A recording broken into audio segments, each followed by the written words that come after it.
The only reason we're able to be here today to propose these significant tax cuts is because over the last 3 years, we've gotten our fiscal house in order. If we had not, we wouldn't be able to be here. That's something, by the way, that differentiates us from a large number of other states who have proposed tax relief in recent years. We went about the first 3 years of our tenure working with Speaker Gunn and Governor Bryant, working with the Appropriations Committee Chairman, Representative Frierson and Senator Clark, to get our fiscal house in order. We now eliminated the $460 million in one-time money spent on recurring expenses. We have been successful in filling up our rainy day fund. We've seen nearly 2 out of 3 state employees receive a pay raise in the last 3 years. It's now time for the taxpayers of our state to get a pay raise. And that's what this proposal will provide. At this time, I'm going to ask the Director of State Affairs for Americans for Tax Reform, Patrick Gleason, to talk about their thoughts on this plan, how it compares to what's going on in our nation's capital, as well as what it looks like in comparison to what's going on in some other states. Because our goal is to make Mississippi more competitive and to make it more likely that we're going to see more and better job creation efforts in the future. Thank you. Well, good morning. Pleased to be here today.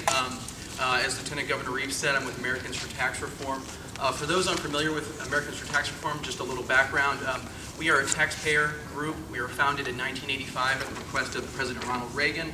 And for the past 3 decades, we've been working to advance and promote pro-growth, tax relief, rate-reducing tax relief, both at the federal level and in all 50 state capitals. And so that's why I'm here today, because that's what this plan represents, the one that Lieutenant Governor Reeves put forward. A few key points before I go put some context into this on why this is such a good pro-economic growth plan.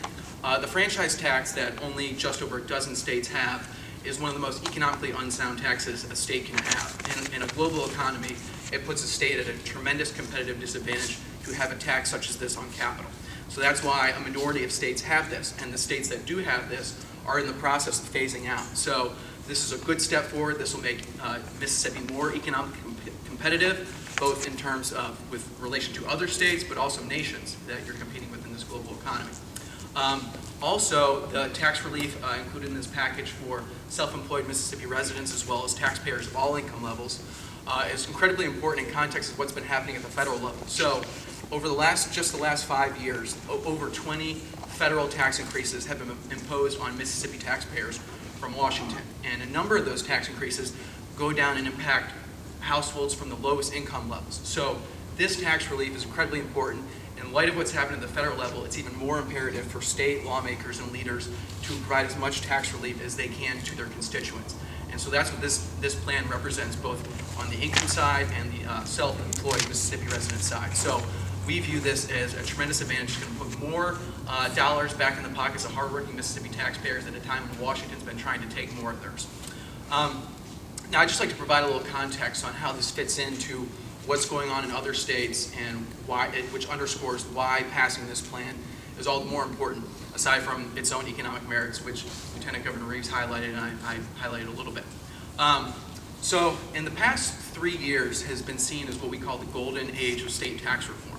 So as revenues in states have improved in the aftermath of the Great Recession, and states have been doing things like Mississippi has to put their fiscal house in order, states have now been in a position to pass proactive rate-reducing tax reform that makes them more competitive in this global economy, which I mentioned. So we've seen states like North Carolina, Indiana, Wisconsin, New Mexico, a host of others pass tax cuts for individuals, families, and employers in their states, making them even more competitive relative to states that are not doing anything. And that's continuing this year, particularly in states in Mississippi's region, both in the Deep South and the Southeast. Just to name a few, Governor Nikki Haley is advancing a substantial income tax cut for individuals, families, and employers in South Carolina. Your neighbors to the west, on your western border, Arkansas, they are probably about 2 weeks away from passing a substantial income tax cut for individuals, families, and employers in their state. And then there's some other states that already have more competitive tax codes than Mississippi, and they're continuing to move forward. And just a couple examples, your neighbors to the north, Tennessee. They already had the advantage of having no personal income tax, no corporate income tax. But what they're doing this year, they're not patting themselves in the back, they're continuing to improve their tax code. So while they do not tax wage income, they do tax investment income at a 6% rate. Now we've got a bill there introduced that we think has a good chance of passing that would phase that rate out over 6 years. Another example is Texas. Another state like Tennessee, no personal income tax, no corporate income tax, already has that advantage. Again, they are not resting on their laurels. They have a franchise tax. They have a number of bills that would phase that out over various numbers of years. And right now, legislators in Austin are just in the process of settling on consensus legislative vehicle. So there's a good chance that Texas will be on the path to getting rid of their franchise tax this year, increasing their advantage. So I bring this up because it highlights and underscores why passing this plan is so important, because it'll, one, ensure that Mississippi does not get left behind as other states continue to make themselves more competitive, but it would actually make Mississippi a leader in showing other states what pro-growth, rate-reducing tax reform that puts more money in the pockets of hardworking taxpayers looks like, and provides more disposable income to do three things: hire more workers, give raises to current workers, and invest back in their businesses and the state.